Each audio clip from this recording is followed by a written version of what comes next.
하나님 말씀입니다. 잠언 1장 1절에서 9절 말씀 교독합니다.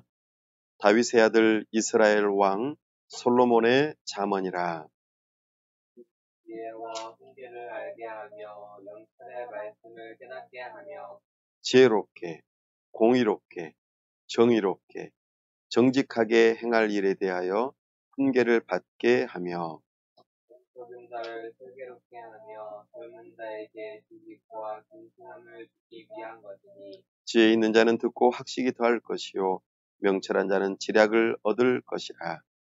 자동과 비유와 지혜 있는 자의 말과 그 오묘한 말을 깨달으리라. 여호와를 경외하는 것이 지식의 근본이거늘 미련한 자는 지혜와 훈계를 멸시하느니라. 내 아비의 훈계를 들으며 내 어머니의 끊게요. 이는 내 머리에 아름다운 관이요 내 목에 금사슬이니라. 아멘. 함께 기도하겠습니다. 하나님 아버지, 은혜와 사랑을 감사합니다. 복되고 거룩한 주일 하나님 앞에 나아갈 수 있도록 우리에게 은혜 주심을 감사합니다. 이제 하나님 앞에 겸손하게 머리 숙여 주의 말씀 듣기를 사모합니다. 세우신 설교자를 통하여 주의 말씀이 선포될 때 우리로 하여금 깨닫게 하시고 성령 하나님 우리의 눈과 귀를 열어주셔서 하나님을 밝히 보게 하여 주시고 참으로 주님의 말씀 듣게 하여 주옵소서. 그로 인하여 우리의 심장이 뛰고 하나님을 뜨겁게 사랑하며 즐거워하고 기뻐하는 일이 있게 하여 주시옵소서. 그러므로 우리의 손과 발을 들여 하나님 앞에 겸손하게 순종하고자 결단하는 시간 되도록 은혜 베풀어 주옵소서. 이 시간 우리 주님의 몸된 교회를 세우기를 사모하며 하나님 앞에 간구합니다. 우리의 나아갈 길과 만나야 할 동역자들과 세워져야 할 지역을 우리 하나님께서 선하게 인도하시고 우리가 있는 곳이 주님의 몸된 교회가 되게 하시고 함께 믿음과 소망과 사랑을 나누는 믿음의 지체들이 있는 곳이 될 수 있도록 은혜 베풀어 주시옵소서. 우리 하나님께서 우리를 통하여 참으로 세상 가운데 복음을 심고 성령의 능력으로 열매를 맺어 하나님의 영광을 보는 교회가 되도록 우리에게 은혜를 베풀어 주시옵소서. 나라와 민족을 위하여 간구합니다. 코로나19로 인하여 어려움 가운데 있지만 위정자들이 하나님을 경외하는 마음으로 겸손하게 이 사명을 잘 감당할 수 있도록 힘을 주시고 지혜를 더하시며 우리 하나님께서 은혜 주셔서 이 모든 문제들이 풀어질 수 있도록 도와주시옵소서. 멀리 미얀마에 참으로 군사 독재로 인하여 많은 심령들이 희생당하고 있습니다. 불쌍히 여겨주시고 참으로 혼란함 가운데 주님의 복음이 들어가게 하시고 하나님의 백성들이 일어나게 하시며 참으로 나라가 안정을 되찾고 회복되는 역사가 있도록 은혜를 베풀어 주시옵소서. 우리 하나님께서 지켜보호하시며 하나님의 때에 하나님의 일들을 하시며 하나님의 나라를 이루어 주시옵소서. 이 시간 우리와 함께 하시고 영광 가운데 임재하신 주님의 얼굴을 바라보기를 간절히 바라오며 우리 주 예수 그리스도의 이름으로 기도하옵나이다. 아멘.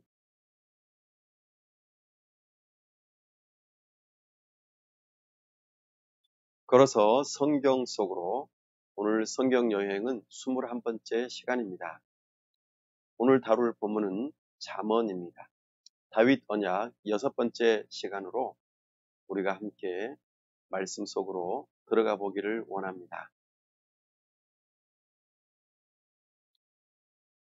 성경을 통일성 있게 보려면은 하나의 주제를 따라 성경을 보아야 합니다. 모든 성경은 우리 주 예수 그리스도를 향하여 있습니다. 우리 주 예수 그리스도를 드러내는 일로 모든 것이 집중되어 있습니다. 그러면서도 성경에 각각의 고유하고 독특한 면모가 있음을 우리는 바라보게 됩니다.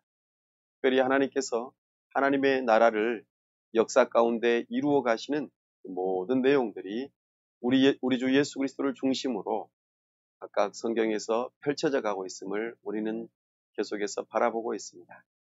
그래서 항상 기억해야 될 것 한 가지, 성경을 하나의 주제로 바라보는 하나님 나라의 역사를 우리가 중심으로 살펴보면서 오늘도 성경 여행을 떠나보려고 합니다.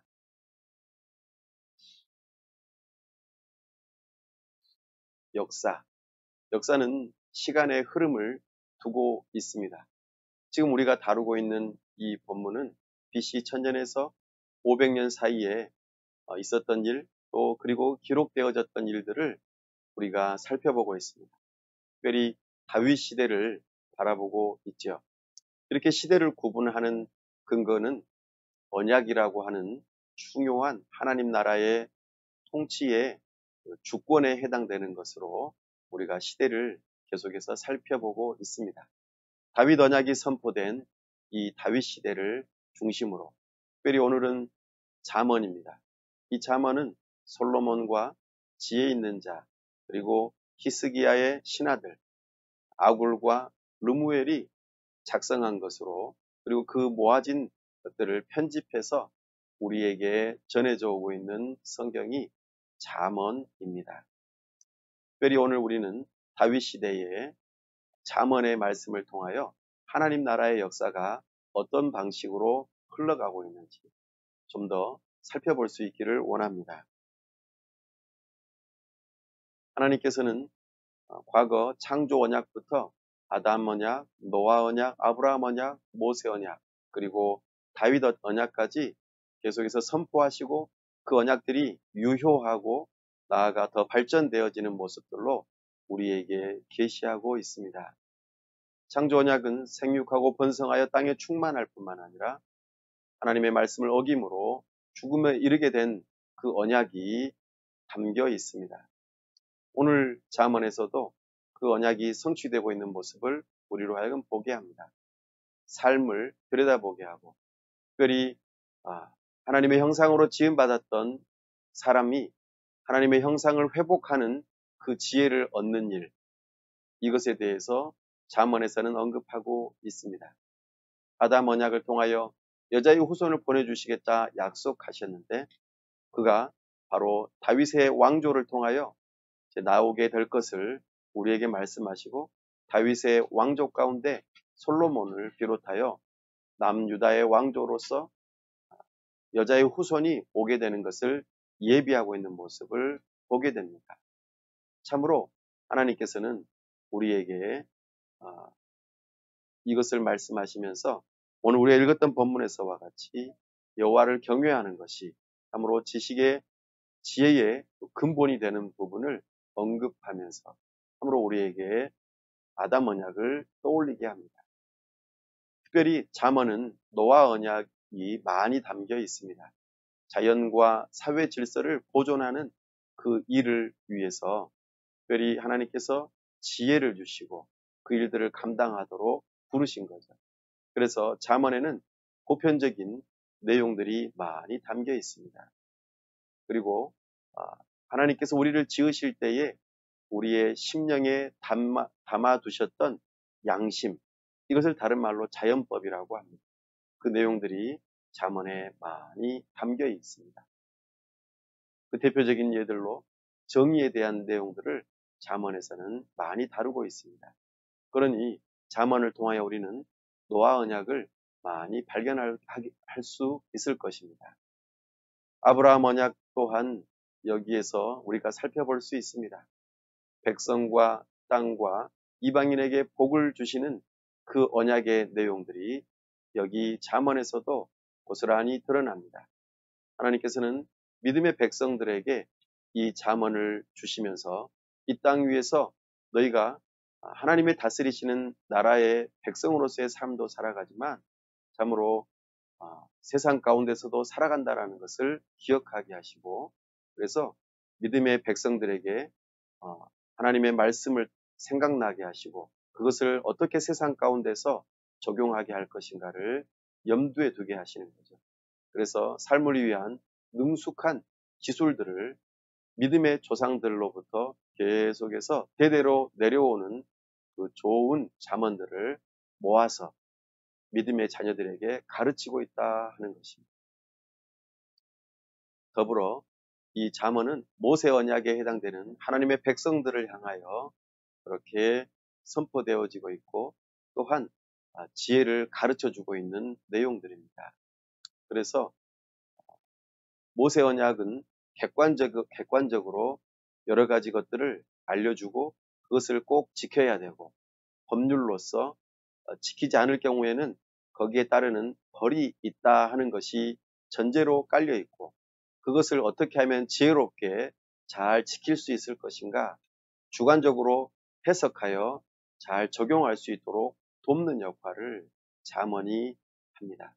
그러니 우리는 이 잠언을 통하여 이 여러 가지 언약들을 동시적으로 살펴보면서 우리가 어떻게 하면 우리의 삶 가운데 지혜롭게 적용하고, 그래서 하나님 나라의 백성답게 이 세상을 살아갈 것인가를 배울 수 있는 것이 잠언의 내용들입니다. 잠언의 전체적인 구조와 주제를 살펴보겠습니다. 잠언의 구조와 주제를 살피는 이유는 주제와 구조를 살필 수 있다면 그 잠언의 내용을 50% 이상은 다 섭렵할 수 있기 때문입니다. 그냥 한 구절 한 구절 읽는 것도 우리에게 의미가 있지만 전체적으로 보는 눈을 기른다면 우리는 잠언의 중요한 내용들을 놓치지 않고 바라볼 수 있는 것이죠. 잠언은 크게 7개의 잠언으로 모여 있습니다. 첫 번째 솔로몬의 잠언이라고 말을 해줍니다. 그리고 또 두 번째에도 솔로몬의 잠언이라고 말해줍니다. 그리고 세 번째, 네 번째는 지혜자의 잠언이라고 해서 두 가지가 또 나옵니다. 구체적인 이름을 밝히지는 않죠. 그리고 그 다음에는 히스기야의 신하들이 솔로몬의 잠언을 또 다시 모았다라고 표현하고 있습니다. 그리고 마지막으로 아굴과 르무엘 왕의 잠언이 마지막에 나오면서 크게 7가지의 잠언들이 모여져서 이루어져 있다, 그렇게 잠언에서는 소개하고 있습니다. 그런데 이것을 조금 더 압축해서 3가지로 요약해 볼 수 있겠습니다. 그래서 서론과 본론과 결론 3가지로 잠언의 구조를 만들어 볼 수 있겠습니다. 서론은 좀 꽤 깁니다. 잠언의 1장에서부터 9장까지가 잠언의 서론에 해당됩니다. 그 중에서도 오늘 우리가 읽었던 본문은 잠언의 서론 중에서도 서론에 해당되는 내용입니다. 그러니 굉장히 중요하겠죠. 서론은 이 잠언 성경에 굉장히 핵심되는 내용을 담고 있습니다. 그리고 서론에서는 부모님이 자녀들을 향하여서 호소하는 내용이 10가지가 나옵니다. 그리고 지혜를 예찬하죠. 지혜가 이렇게 중요하다. 그러니 지혜를 사모해라. 지혜가 정말 중요하다. 이것이 서론에 가득 담겨 있습니다. 계속 읽어보면은 이렇게 지혜가 중요한 거구나. 그러니 지혜를 사모하고 지혜를 배워야겠다. 이런 마음이 들도록 1장에서부터 9장까지 길게 써놓았습니다. 그리고 그 잠언의 실제적인 내용들은 본론에 해당되는 잠언 10장에서부터 29장까지 자세하게 나타납니다. 이것이 솔로몬의 잠언, 지혜자의 잠언 2가지가 나오고 히스기야의 신하들이 모은 솔로몬의 잠언이 여기에 해당됩니다. 물론 서론에 나오는 대목에도 잠언들이 나옵니다. 그러나 여기에 좀 더 집중적으로 본론적으로 나타나는 것이죠. 그래서 앞서서 말씀하셨던 그 모든 내용들을 실제적인 다양한 삶의 현장 속에서 어떻게 적용할 것인지 이 내용이 본론에 드러납니다. 그리고 결론에서는 아굴과 르무엘의 잠언을 덧붙여주면서 잠언의 마지막 대목으로 흘러갑니다. 그러면서 결론 중에서도 결론에 해당되는 현숙한 여인에 대한 내용을 살펴보게 하면서 실제적으로 지혜로운 자는 이런 삶을 살아간다라고 대표적인 예를 들어서 현숙한 여인을 들어 말해주고 있습니다. 궁극적으로 이런 구조를 가지고 잠언을 통하여서 우리에게 하고자 하는 주제는 한 가지입니다. 바로 하나님 나라 백성의 지혜입니다. 하나님 나라 백성이 이 세상에서 땅을 딛고 살아가는 동안에 필요한 지혜에 대해서 잠언에서는 우리에게 알려주고 있습니다. 그러니 굉장히 중요하겠죠. 그럼 조금 더 잠언의 주된 서론과 결론의 내용을 조금 더 살펴보도록 하겠습니다. 잠언의 서론 중에서도 서론에 해당되는 내용이 오늘 우리가 읽었던 본문입니다. 잠언. 여기서 잠이라고 하는 한자어는요, 침으로 찌르는 듯이 경계하다라는 뜻입니다. 침으로 사람을 찌르면 어떨까요? 네, 굉장히 아프겠죠. 네, 맞습니다. 그래서 침으로 사람을 찌르듯이 경계하고, 그래서 아주 작은 말 한마디로 사람을 바르게 세우고 정신 차리게도 하고 때로는 죽일 수도 있는데 그 말의 능력이 굉장히 큼을 우리에게 보여줍니다. 솔로몬은 잠언을 3,000편 이상 썼다고 기록합니다. 근데 여기에서 소개되는 것은 300에서 400편 정도 해당됩니다. 약 10분의 1 정도가 잠언에 소개되고 있습니다. 이 잠언을 기록한 목적을 잠언 여기 2절에서 7절에서는 7가지를 소개하고 있습니다. 첫 번째, 지혜와 훈계를 알게 하기 위함입니다.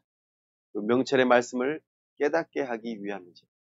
지혜는 반드시 배워야 합니다. 배워야만 우리가 알 수 있습니다. 그냥 저절로 알아지는 것이 아닙니다.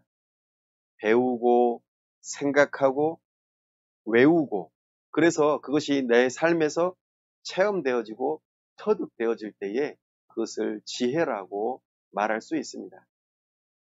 정의와 정직을 행하도록 훈계하기 위해서 이 잠언이 기록되어져 있습니다. 특별히 젊은이들에게 지식과 분별력을 주기 위함입니다. 우리는 어렸을 때부터 지혜로운 것이 아닙니다. 그러니 반드시 교육을 통하여 지식과 분별력을 넣어주어야 합니다.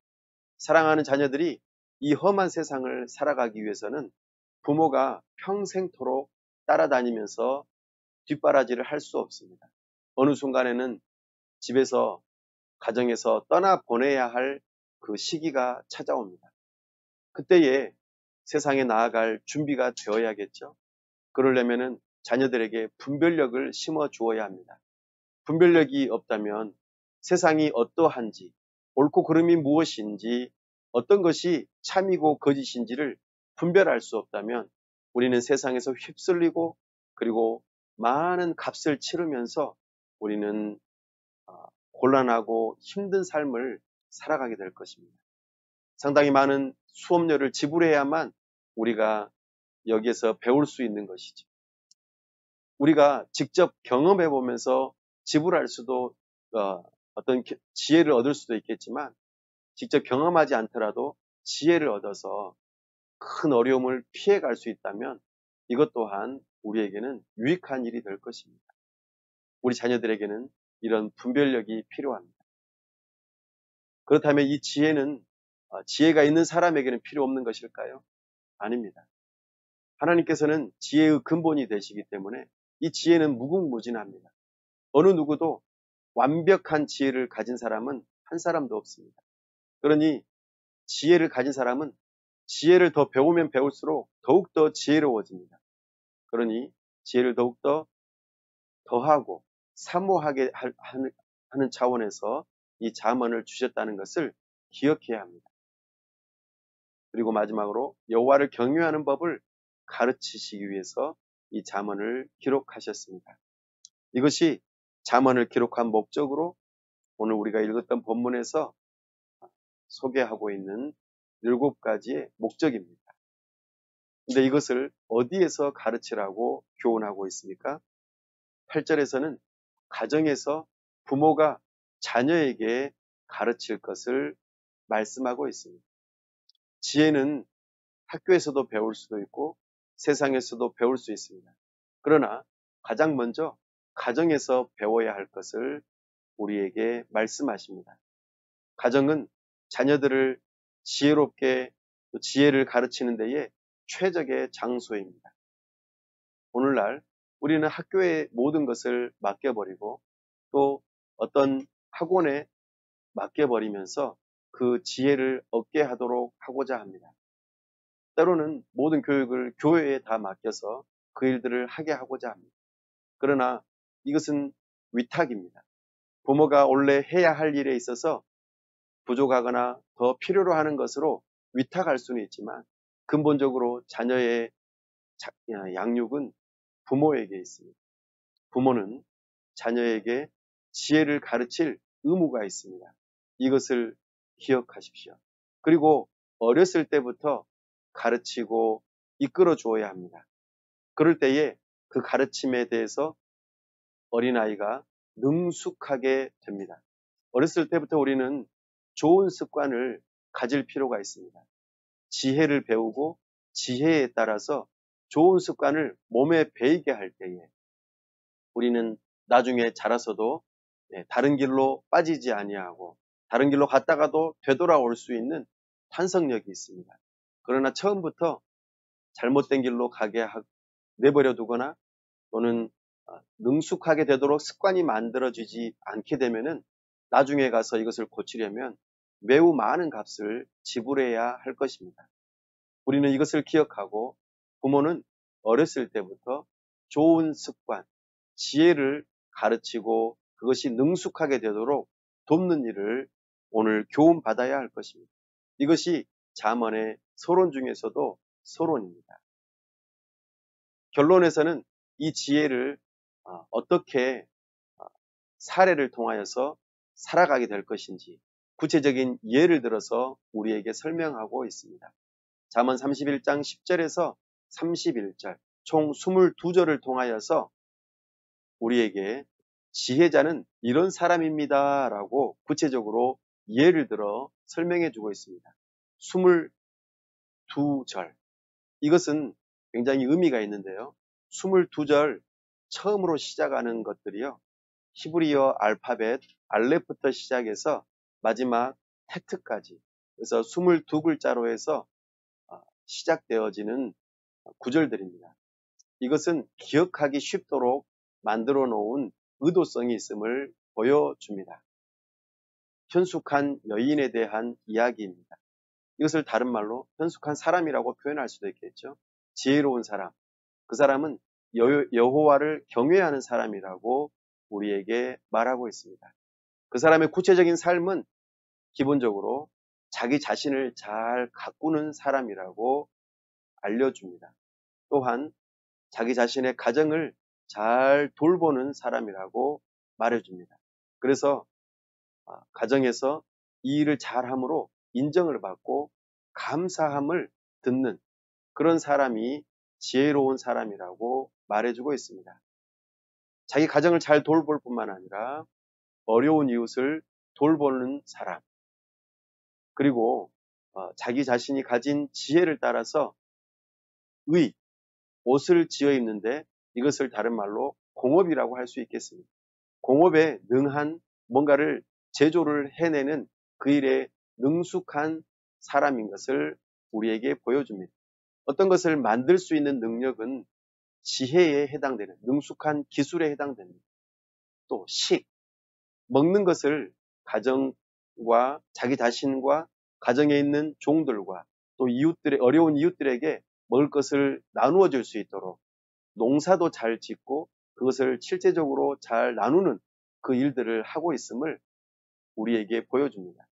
식에 관련된 농업을 잘하는 사람으로, 농업도 지혜가 필요하겠죠. 뿐만 아니라 집을 잘 다스립니다. 이것을 사라고 표현했는데 이것은 생각사자 또는 선비사자로서 지혜롭게 가정을 경영하고 또 여러 가지 생산해내고 그것을 제조해내는 그런 일들을 지혜롭게 하고 사람들을 잘 다루는 것을 의미합니다. 참으로 사람을 지혜롭게 말로써 또 여러 가지 일들을 규모 있게 잘 다루는 모습, 이것을 지혜로 표현하고 있습니다. 뿐만 아니라 생산해내고 그것을 제조해내는 것, 이런 것들을 다른 사람들에게, 상인들에게 파는 일들도 능숙한 모습으로 우리에게 보여주고 있습니다. 상업에 능숙한 사람으로 지혜로운 사람을 소개하고 있습니다. 이런 일들을 통하여서 이 사람은 가정뿐만 아니라 사회에서도 인정받는 모습으로 비춰지고 있습니다. 이 사람은 현재 일에 대해서 아주 부지런하게 일하고 미래를 지혜롭게 준비하여서 어려움을 당하지 않도록 준비하는 모습까지 우리에게 자세히 소개하고 있습니다. 이렇게 구체적으로 현숙한 여인, 현숙한 사람으로서 이 사람은 기본적으로 여호와를 경외하면서 자기 자신뿐만 아니라 가정과 어려운 이웃, 사회를 잘 돌보고 자기에게 맡겨진 농업과 제조업과 가정을 지혜롭게 경영하고 또한 사업을 지혜롭게 능숙하게 다루는 이런 일들 하기 위해서는 얼마나 부지런해야 될까요? 그리고 현재에 충실할 뿐만 아니라 미래를 대비하는 일에 능숙한 사람인 것을 우리로 하여금 보게 합니다. 참으로 사모함이 되지 않습니까? 이런 일들을 하기 위해서는 우리에게는 지혜가 필요합니다. 이것을 하나님의 백성들에게 알려주시고 이 세상 가운데서 그렇게 지혜롭게 살아가라고 우리를 부르시고 가르쳐 주시는 내용이 잠언에 담겨 있는 것이죠. 이제 하나님 나라의 세 가지 요소를 따라서 잠언을 조금 더 살펴보도록 하겠습니다. 잠언은 노아 언약이 많이 담겨 있다고 말씀드렸습니다. 우리는 하나님 나라의 백성임과 동시에 대한민국 국민으로서 또 이 세상을 살아가는 한 사람으로서 우리는 살아가고 있음을 기억해야 합니다. 이것을 다른 말로 두 나라 국민으로 살아간다고 말할 수 있겠습니다. 과거 노아 언약을 이야기할 때에 이 부분을 언급했었습니다. 우리는 대한민국 국적을 가지고 있을 뿐만 아니라 예수님을 믿는 믿음으로 하나님 나라의 백성이 되었다 하는 것이죠. 그래서 우리의 삶의 가장 근본적인 기준은 성경입니다. 그럼에도 불구하고 이 세상에서 살아가려면 성경 이외의 것들을 알아야 한다는 것이죠. 우리가 지혜롭게 살기 위해서 성경을 하루에 10시간 읽고 성경을 읽은 만큼 10시간 기도하고 나머지 시간 4시간을 잠을 잔다고 가정해 보십시오. 이 삶을 평생토록 살아간다고 해 보십시오. 이것이 지혜롭게 사는 삶일까요? 이렇게 살아도 좋긴 하겠지만 이 세상은 그렇게만 살 수 없습니다. 왜냐하면 먹기도 해야 되고 입기도 해야 되고 때로는 어디를 가야 되고 누군가를 만나야 되기도 하죠. 그래서 우리는 이 세상을 살아가면서 가장 근본이 되는 하나님의 말씀을 읽고 묵상하고 기도하는 시간도 필요하지만 우리가 이 세상을 살아갈 때에 먹을 것을 먹기 위해서는 성경뿐만 아니라 요리를 배우기도 해야 합니다. 그래야만 우리가 먹을 것을 적절하게 지혜롭게 요리해서 먹는 사람이 영양이 공급도 되고 또 건강도 해지고 또한 소화도 잘 되고 그래서 즐겁게 이 세상을 살아갈 수 있는 것이죠. 우리가 성경을 백도구를 잘한다고 해서 김치찌개를 잘 끓이는 것이 아닙니다. 김치찌개를 잘 끓이는 요리책을 보거나 사람에게서 배우거나 실제적으로 끓여봐야 하는 것이죠. 좋은 재료를 선택해보고 맛을 보면서 경험을 통해서 이런 일들을 해야 하는 것입니다. 그러니 성경을 우리에게 주신 것은 지혜의 근본이 되는 것은 사실입니다. 그럼에도 불구하고 우리는 또 한 나라, 대한민국 국민으로서 이 전 세계 가운데에서 한 사람으로서 살아가는 데에 지혜가 필요한 것이죠. 그러니 우리는 두 나라 국민으로서 지혜롭게 살아갈 필요가 있습니다. 그러니 우리가 살아가는 영토는 두 나라인 것이죠. 특별히 잠언에서는 우리가 하나님 나라의 신정국가 백성으로서 지혜의 기초는 여호와를 경외하는 것이라고 가르쳐 줍니다. 그러니 우리는 하나님을 경외하는 마음으로, 여기서 경외한다는 것은 하나님을 두려워할 뿐만 아니라 하나님을 사랑한다라는 의미도 담겨 있습니다. 그래서 우리는 하나님 나라의 백성으로서 성경을 읽어가면서 하나님께로부터 구원을 받고 하나님의 백성답게 살아가는 율법을 배워가는 것이죠. 이 내용들이 잠언에 전제되어 있습니다. 그래서 솔로몬은 하나님으로부터 지혜를 구하고 그 지혜를 받는 내용이 열왕기상 4장 29절에서 33절에 나타납니다. 솔로몬은 하나님을 경외하였고 하나님께 지혜를 구하면서 왕의 역할, 특별히 재판을 잘 할 수 있도록 지혜를 구합니다. 뿐만 아니라 솔로몬에게 하나님께서는 지혜를 더 풍성하게 주셔서 동물에 대해서 잘 관찰하게 하고 연구해서 학문으로 만들어가게 합니다. 식물 또한 잘 관찰하고 연구해서 학문으로 만들어가게 하죠. 그래서 우리는 이 세상에 있는 모든 것들을 지혜롭게 배우기 위해서는 첫 번째로 관찰을 해야 합니다.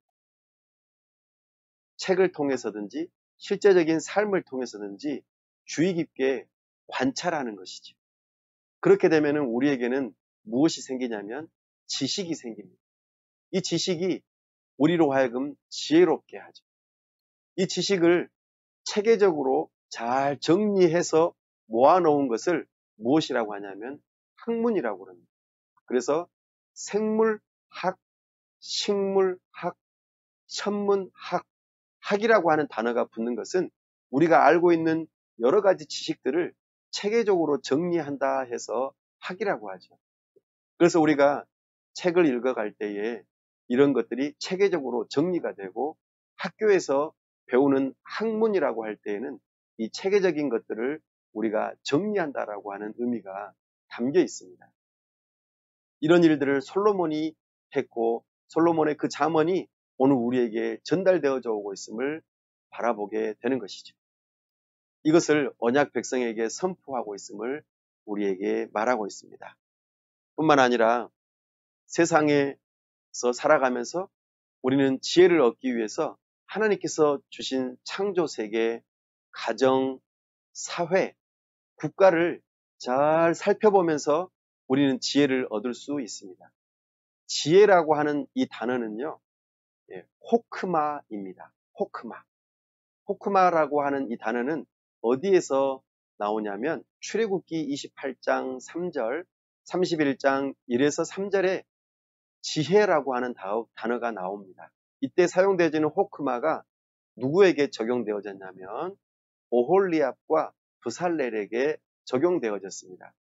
그들에게 하나님께서 성령으로 충만케 하시고 지혜를 주셔서 성전에 쓰는 모든 기구들을 잘 만들 수 있도록 다루는 기술을 주신다 할 때에 그 지혜가 호크마입니다. 바로 여기에서 잠언에서 말하는 그 지혜가 그것이죠. 그래서 지혜를 다른 말로 환원하면은 능숙한 기술이라는 뜻입니다. 조금 전에 잠언, 한자어로 잠언은 침으로 찌르는 것과 같이 경계하다 이렇게 표현했습니다. 세상을 살아갈 때에 죄악된 세상이기 때문에 참과 거짓을 분별하지 못하고 옳고 그른 것을 분별하기 어렵기 때문에 우리는 지혜롭게 분별력을 가지고 세상을 바라볼 수 있어야 한다는 의미로 그렇게 표현한 것입니다. 지혜의 어원적인 의미는 능숙한 기술을 의미합니다. 호크마. 하나님께서는 이 지혜와 명철로 세상을 창조하셨습니다. 그러니 우리가 이 자연을 통하여서 지혜를 얻으려면 어떻게 해야 될까요? 자연을 관찰해야 합니다. 식물, 동물, 그리고 천체, 여러 가지 생물들, 모든 자연의 만물들을 잘 관찰해 보면은 거기에서 우리는 지식을 얻게 되고 지식을 체계화하면 학문이 되고 이것을 삶 가운데에서 여러 가지 창조적인 활동들을 통하여서 지혜롭게 적용해 볼 수 있습니다. 이런 내용들이 잠언에서 알려주는 바입니다. 자연을 잘 관찰하면 지혜를 배울 수 있다. 예를 들면 개미에게 가서 배우라. 개미는 자연의 한 일부분이죠. 하나님께서 지으신 개미. 개미는 얼마나 부지런합니까? 개미는 어떤 통솔하는 지휘자가 없어도 참으로 열심히 또 굉장히 부지런하게 자기 자신의 맡은 바 일들을 다 감당합니다. 조직적으로. 뿐만 아니라 훗날을 대비하는 지혜로움 또한 있습니다. 우리는 개미를 바라보면서 관찰하면서 지혜를 배우는 것이죠. 그 이외에도 성경에서는 동물 가운데 네 종류의 동물을 소개하고 있으면서 거기에서 지혜를 배우라고 잠언 30장 24절 이하에서부터 소개하고 있습니다. 또한 지혜를 배우는 장소를 가정이라고 우리에게 소개하고 있습니다. 우리는 가정에서 지혜를 배워야 합니다. 가정에서부터 지혜를 배우지 못하면 우리는 밖에 나가서 배울 때에 이것이 옳고 그른지 참인지 거짓인지를 분별하지 못하고 그만 잘못된 것들을 지혜로 배울 수도 있습니다. 지혜는 처세술이 아닙니다. 참으로 하나님을 경외하는 것에서부터 시작해서 우리는 세상을 바라보는 관점, 사람을 바라보는 관점, 사회를 바라보는 관점을 배울 수 있어야 합니다. 그러니 가정은 최고의 지혜를 배우는 장소입니다. 이 일을 통하여서 우리는 삶의 모든 영역에서 지혜를 얻고 적용할 수 있는 것이지요. 참으로 우리는 가정을 넘어서서 사회에서 또 여러 가지 직장의 모습에서 또 교회에서 여러 가지 삶의 영역에서 우리는 지혜를 배울 수 있습니다. 계속해서 삶을 살아가면서 배우는 마음으로 살아갈 때에 우리는 죽을 때까지 계속해서 배우면서 지혜를 얻고 적용하고 또 자녀들에게 사람들에게 지혜를 나눌 수 있는 것이죠. 이것이 우리 하나님께서 우리를 부르신 이 세상에서의 부르심입니다. 특별히 이 잠언은 왕과 그의 자녀들을 향하여서 나누어지고 있는 마치 그 왕을 키우기 위해서 이렇게 이야기되어지는 잠언들입니다. 과거에 왕가에서는 특별히 왕의 자녀들에게 가르치는 특별한 교재들이 있었고 그들을 가르치는 훈육 방식이 있었습니다. 그것들이 왕가에서만 흐르던 것들을 오늘날에는 책을 통해서 발견하고 또 배우려고 하는 것처럼 이 잠언은 왕가에서 배워지는 그런 중요한 잠언들이었음을 우리는 또한 바라봅니다. 그러면서도 동시적으로 일반적인 원칙들로서 이방인들에게도 가르쳐지고 또 이방인들로부터 배울 수 있는 잠언들이 있음을 우리에게 알려줍니다. 우리는 이렇게 하나님 나라 백성으로서 이 세상에서 대한민국 국민으로서도 살아가면서 이 지혜들을 배우고자 힘쓰고 애써야 할 것입니다. 그 근본이 되는 이 잠언을 우리가 배우면서 이 세상 가운데서 적용할 때에 우리는 하나님 나라의 백성으로서 지혜롭게 살아갈 수 있을 것입니다. 특별히 잠언에서는 하나님 나라의 백성으로서 몇 가지 이러이러한 삶을 살아가라고 적용하는 모습들이 많이 나타납니다. 특별히 여기에서 잠언에서 소개되는 여러 유형의 사람들이 있습니다.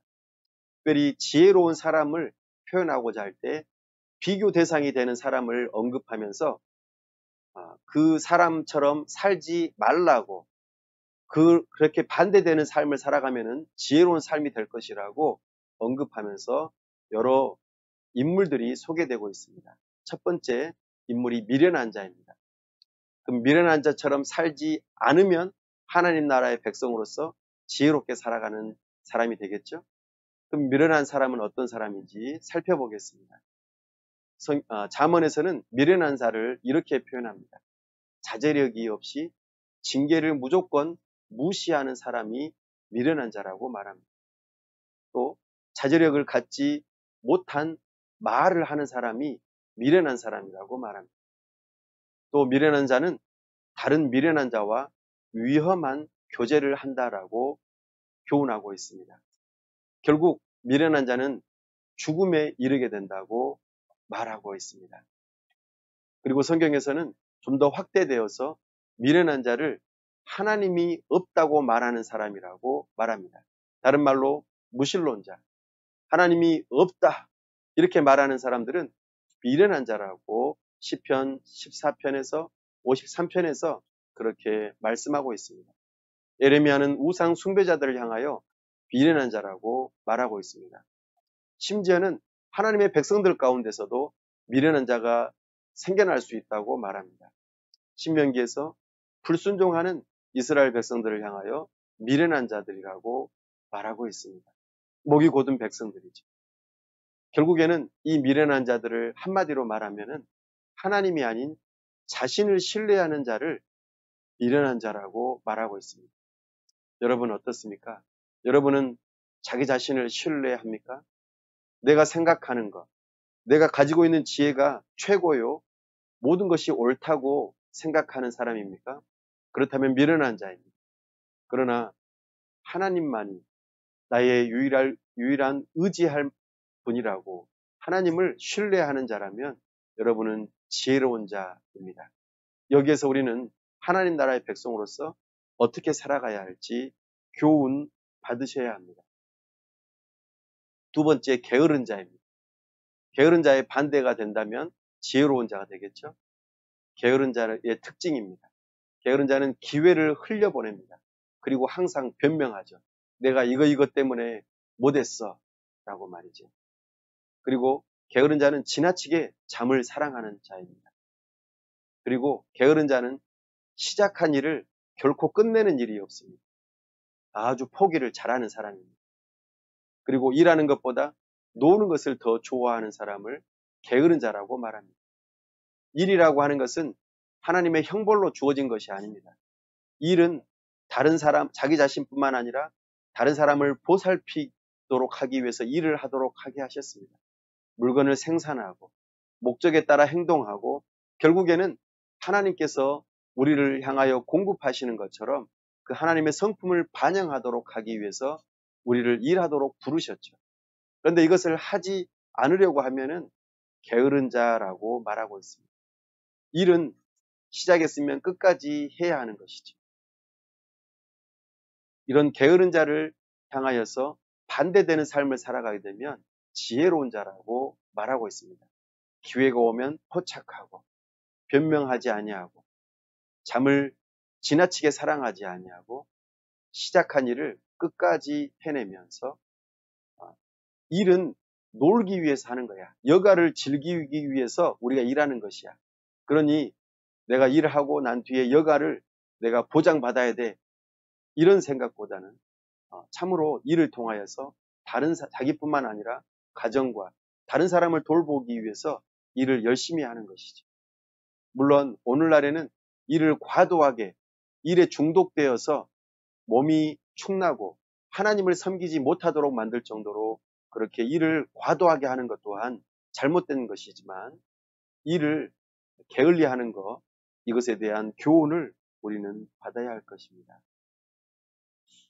특별히 잠언에서는 하나님 나라의 백성 가운데 가정에 대한 것을 중요하게 여기며 잠언에서 교훈하고 있습니다. 특별히 부부 사이에는 남녀의 결혼이 가정의 시작이라고 알려주고 있습니다. 남녀가 결혼을 해야 하고 결혼을 통하여서 정식으로 부부가 된다는 것을 우리에게 알려주고 부부는 상호 존중과 관심을 가지고 서로 유지가 되어진다고 말합니다. 부부가 되었어도 서로 존중하지 않고 관심을 가지지 않으면 부부 관계를 유지할 수 없음을 잠언을 통하여 교훈하고 있습니다. 또한 배우자에게 정서적으로 성적으로 즐거움을 주고 즐거움을 누리라고 성경에서는 가르치고 있습니다. 그것을 넘치게 해서는 안 된다고 말합니다. 배우자끼리 서로를 향하여 집중할 것을 요구하고 있습니다. 그 일을 위해서 진정한 혼인의 뿌리는 정절에 있다고 말합니다. 그래서 잠언에서는 음녀에 대한 이야기를 5번이나 합니다. 그래서 부부관계 이외에 다른 사람에게 한눈을 파는 일들에 대해서 금하고 있습니다. 그 일이 얼마나 가정을 파괴하는 일인지 교훈을 받으라고 말하고 있죠. 또한 가정의 중요한 하나의 또 영역으로 부모와 자녀의 관계를 계속해서 언급을 많이 하고 있습니다. 이 또한 부모와 자녀 사이에는 상호 존중에서 시작할 것을 잠언에서는 교훈하고 있습니다. 부모는 자녀를 향하여, 자녀는 부모를 향하여 나의 자녀는 기쁨의 원천이고 자부심이다. 이렇게 여기라고 말합니다. 자녀들 또한 부모님을 나의 기쁨의 원천이고 자부심의 근원이라고 그렇게 여기라고 잠언에서는 말하고 있습니다. 나는 우리 부모님이 너무 부끄러워. 나는 우리 자녀들이 너무나 부끄럽다. 이렇게 말한다면 이것은 좋은 관계가 아님을 교훈하고 있습니다. 그래서 부모님은 자녀들을 향하여 영적인 것과 실제적인 필요를 채우는 부모가 되기 위해 힘써야 할 것을 말합니다. 또한 자녀를 가르치고 훈계하고 징계할 것을 말하고 있습니다. 자녀들은 어렸을 때부터 지혜를 배워야 합니다. 부모에게서 배워야 합니다. 부모가 그러기 위해서는 모범을 보여야 하고 올바로 서기 위해 애써야겠죠.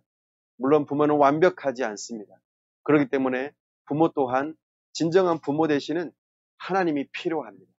하나님으로부터 권위를 부여받아서 자녀들을 양육하지만 자기 자신도 죄인임을 깨닫고 하나님 앞에 또 자녀들 앞에 솔직하게 자기 자신의 연약함을 드러내놓고 용서를 구할 뿐만 아니라 함께 성숙해져 가고 자라가기 위해서 힘쓰는 부모가 되어야 할 것입니다.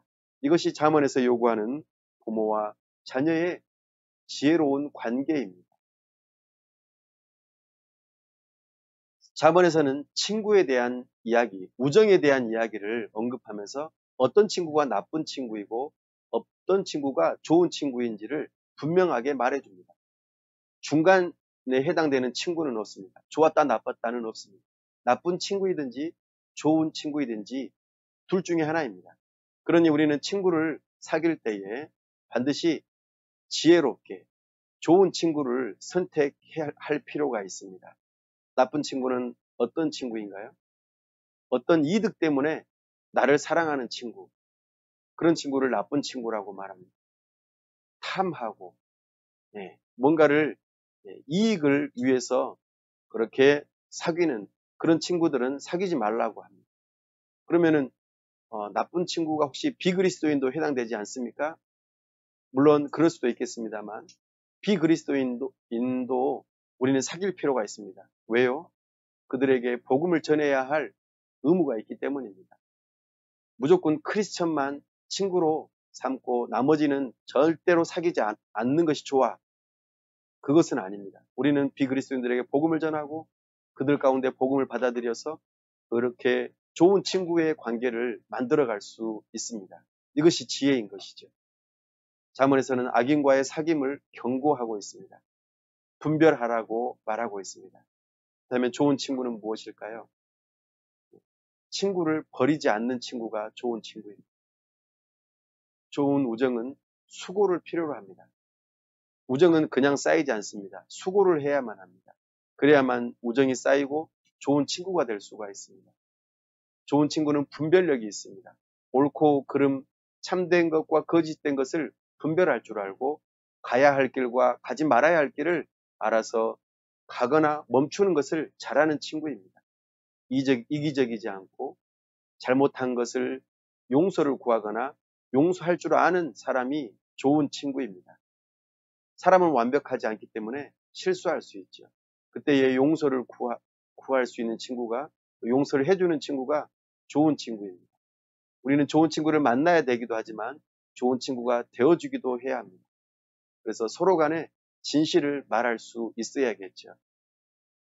이것이 진정한 좋은 친구라고 잠언에서는 말하고 있습니다. 이것이 하나님 나라의 백성으로서의 좋은 모습들로 교훈받아야 할 잠언입니다.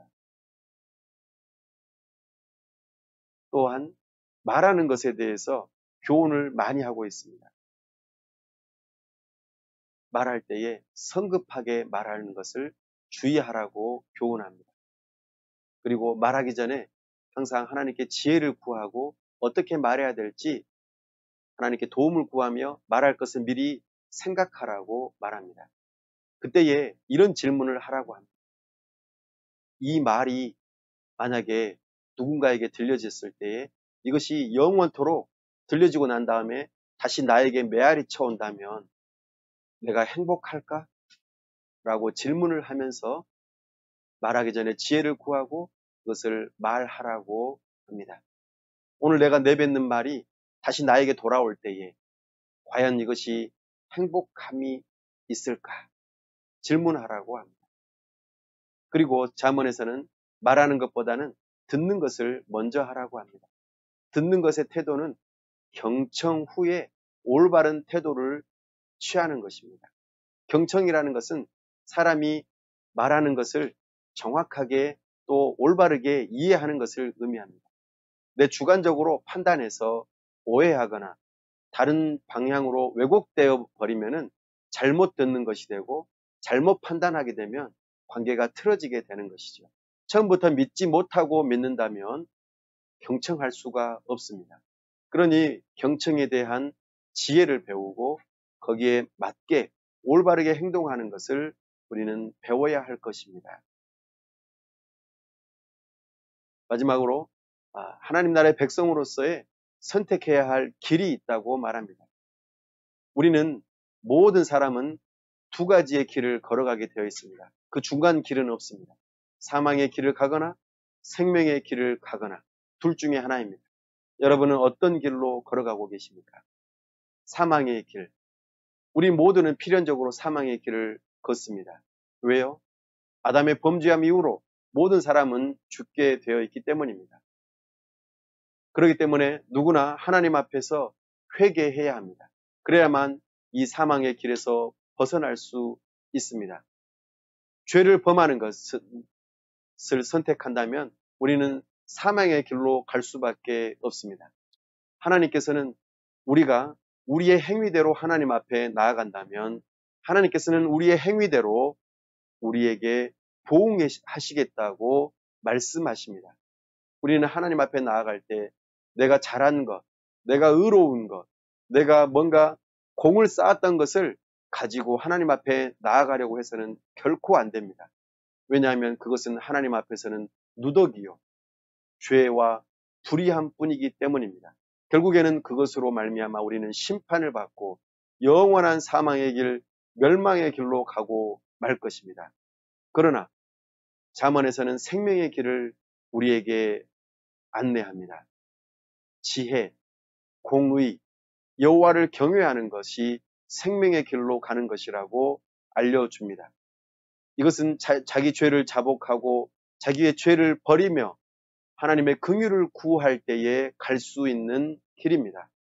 인자와 진리로 인하여 죄악이 용서를 받는 바로 생명의 길 말입니다. 여호와를 경외할 때 우리는 악에서 떠나고 생명의 길로 갈 수 있습니다. 그러니 우리는 지금이 중요합니다. 그리고 선택이 중요합니다. 여러분은 지금 생명의 길로 걸어가고 있습니까?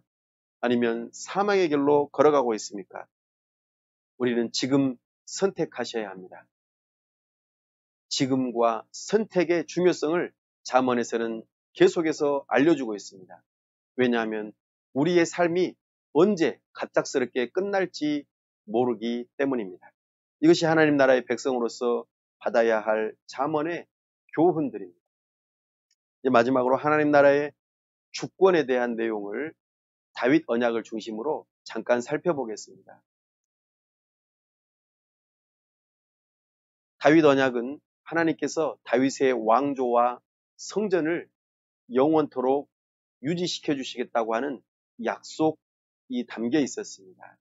특별히 이 다윗 언약을 따라서 잠언은 왕과 그의 자녀들에게 주어지는 교훈으로서 잠언의 서론에 10가지가 그렇게 나타나고 있음을 말하고 있습니다. 참으로 하나님 나라의 왕 같은 백성으로서 우리는 다윗 언약을 받은 하나님의 자녀로서 이 잠언을 우리는 합당하게 받아 누려야 할 것입니다. 잠언에서는 서론에서 지혜를 여인으로 비유하고 의인화하면서 네 편의 시를 씁니다. 그러면서 정의로움과 정결함과 관대할 것을 요구하고 있습니다. 이것은 왕이 갖추어야 할 덕목입니다. 정의로움과 정결함과 관대함. 우리는 왕 같은 자녀들로 부름받아서 이와 같은 왕의 덕목을 이 잠언을 통하여 배워야 할 것입니다. 궁극적으로 이 잠언을 통하여 여호와를 경외함으로 일반적으로 일이 잘 풀려가는 것을 우리는 배우게 될 것입니다. 잠언을 따라서 우리가 일상에서 삶에서 적용을 하게 되면은 일반적인 원칙을 따라서 일이 잘 되는 것을 경험하게 될 것입니다. 그러나 주의하십시오. 우리의 인생은 일반적인 원칙을 따라서 일이 잘 되는 일들이 90%라면 10% 정도는 예외적인 것들이 있다는 것을 기억하시기 바랍니다. 우리가 하나님 말씀대로 살고 지혜롭게 열심히 적용하면서 살았음에도 불구하고 안 될 때가 있습니다. 이것을 예외라고 말합니다. 그것에 대한 내용은 욥기와 전도서에서 자세하게 소개하고 있습니다. 여호와를 경외하고 다양한 상황 속에서 삶에서 지혜롭게 적용하라고 우리에게 주신 이 잠언을 사랑함으로 매일매일 배우고 가르치는 그런 삶이 될 수 있기를 바랍니다. 궁극적으로 잠언을 통하여 하나님께서는 왕 같은 하나님의 형상을 회복하도록, 그래서 우리 자신뿐만 아니라 가정과 또한 사회와 이 나라의 모든 삶 가운데에 하나님의 형상을 따라 왕 같은 자로서 잘 다스리는 일을 감당하라고 우리에게 지혜를 주신다. 또 사모하게 하십니다. 사랑하는 여러분, 이제 잠언을 통하여 우리는 복음을 듣기를 원합니다. 잠언은 우리를 향하여서 생명의 길을 지금 선택하라고 말하고 있습니다. 이 잠언이 우리 주 예수 그리스도와 어떻게 연결되어 있는지 살펴볼 수 있기를 바랍니다. 잠언에서는 나를 얻는 자는 생명을 얻고 여호와께 은총을 얻을 것이다 라고 말하고 있습니다. 어떻게 하면 우리가 생명을 얻을 수 있을까요? 바로 지혜를 얻는 자입니다. 이 지혜를 신약에서는 이렇게 고린도전서 1장에서 말하고 있습니다. 십자가의 도가 멸망하는 자들에게는 미련한 것이요 구원을 받는 우리에게는 하나님의 능력이라. 이 세상이 자기 지혜로 하나님을 알지 못하므로 하나님께서 전도에 미련한 것으로 믿는 자들을 구원하기를 기뻐하셨도다. 우리는 십자가에 못 박힌 그리스도를 전하니 오직 부르심을 받은 자들에게는 유대인이나 헬라인이나 그리스도는 하나님의 능력이요 하나님의 지혜니라. 아멘. 그리스도는 하나님의 지혜입니다. 그리스도의 십자가 지심은 우리에게 복음입니다. 이 지혜를 얻는 자는 생명을 얻는다고 말씀하십니다.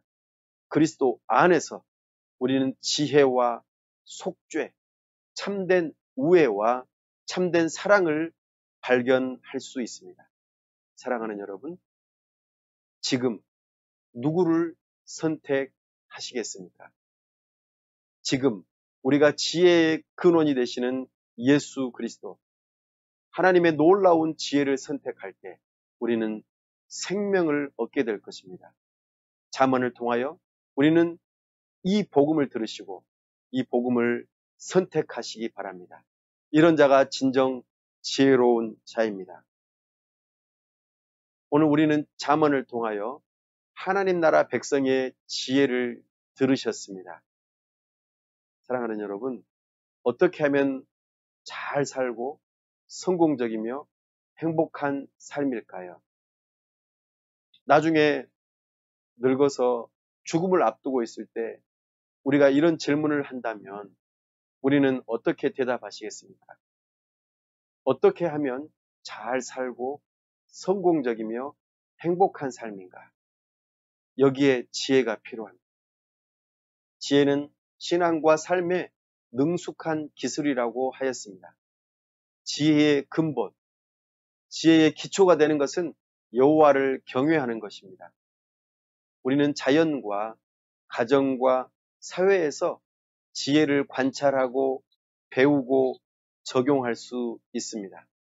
그러니 우리는 지금 가장 중요한 것을 선택해야 합니다. 그럴 때 우리는 정말 잘 살고 성공적이며 행복한 삶을 살았다고 말할 수 있을 것입니다. 그리스도 안에서 하나님을 즐거워함으로써 하나님을 영화롭게 하는 것이 바로 인생의 목적입니다. 여러분은 지금 어떤 삶을 선택하고 살아가시겠습니까? 잠언에서 하나님 나라 백성의 지혜를 배우시기를 간절히 바랍니다. 시간은 우리 기도할 때에 참으로 행복한 삶을 살기를 원합니다. 성공적인 삶을 살기를 원합니다. 후회 없는 삶을 살기를 원합니다. 그 일을 위해서는 우리가 생명의 길, 지혜의 근본이 되신 예수 그리스도, 복음을 우리가 선택해야 함을 배웠습니다. 우리가 예수 그리스도를 믿는 믿음을 가질 수 있게 하여 주옵소서. 하나님의 백성답게 이 세상에서 하나님께서 가르쳐 주신 지혜를 배우기를 원합니다. 자연에서, 가정에서, 사회에서 배울 수 있게 하여 주옵소서. 부모된 자는 하나님에게서 먼저 배우게 하시고 또한 자녀들에게 잘 가르칠 수 있게 하여 주옵소서. 자녀들은 부모님에게서 공경하며 잘 배울 수 있게 해주시고 세상을 나아가기 전에 지혜를 잘 배우며 하나님의 백성답게 이 세상 가운데서 참으로 승리하고 분별력 있게 행복한 삶을 살아갈 수 있도록 하나님을 즐거워하는 인생이 되게 해달라고, 참으로 하나님 앞에서 참으로 예수 그리스도를 붙들고 최후에 웃는 승리하는 삶을 살아가게 해달라고 시간 다 같이 함께 기도합시다. 아버지 하나님, 이 시간 우리가 지혜를 배웠습니다. 지혜의 근본이 되신 하나님을 경외하는 일에 대하여 배웠습니다. 우리가 생명의 근원이 되시는 예수 그리스도를 붙들게 하여 주옵소서. 예수 그리스도를 붙들고 생명의 길로 가게 하여 주옵소서. 십자가의 길, 사람들은 미련하다고 하는 전도에 미련한 그 일들을 통하여 영혼을 구원하고 우리 하나님께로 이끄는 데에 우리가 쓰임받게 하여 주시옵소서. 우리가 먼저 지혜를 배워 사랑하는 자녀들에게 가정에서 가르치게 하여 주옵소서. 자녀들은 부모님에게서 배우게 해주시고 우리 하나님께서 지혜로 지으신 자연을 잘 관찰하고 거기에서 지혜를 배우게 하시고 세상 가운데서 적용하게 하여 주시고 우리에게 이 가정과 함으로 사회를 지혜롭게 살아갈 수 있도록 도와주옵소서. 우리를 각자를 부르신 부름을 따라 우리가 지혜를 배우게 해주시고 지혜를 사모하게 하여 주시고 지혜를 통하여서 이 세상에서 속지 않게 도와주시고 하나님의 자녀답게 승리하게 하여 주시고 함으로 우리 주님의 승리하심처럼 우리가 승리하게 도와주시고 행복한 삶을 살아갈 수 있도록 도와주시고 후회 없는 삶을 살아갈 수 있도록 우리에게 지혜를 가르쳐 주옵소서. 지혜를 더하여 주옵소서. 지혜를 사모하게 하여 주옵소서. 온전히 하나님의 지혜로운 백성답게 이 세상을 살아갈 수 있도록 도와주시옵소서. 우리 주 예수 그리스도 이름으로 기도하옵나이다. 아멘.